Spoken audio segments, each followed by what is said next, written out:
একদিন এক খরগোশ গভীর জঙ্গলের রাস্তা দিয়ে হেঁটে যাচ্ছে আর সে মনে মনে ভাবছেন বাঘ মামার সাথে বন্ধুত্ব করবে।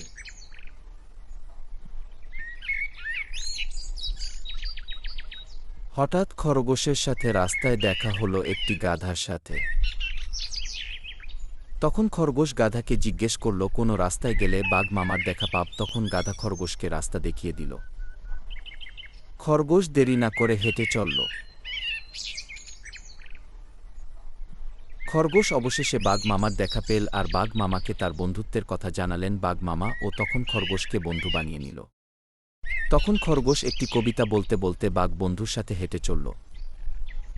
কবির কুর হাসি কান্নায় পাশে থাকে, দুঃখ এলে বুকে রাখে, শৈশব থেকে যৌবন পেরিয়ে হাতে হাত রেখে যায় সে বয়ে, নীরব রাতে গল্প করে স্মৃতির পাতায় জীবন ভরে, বৃষ্টি ভেজা দিনে চলে মেঘলা মনে, রোদ ওঠে তোলে চোখের ভাষা সে বুঝে যায় শব্দ না।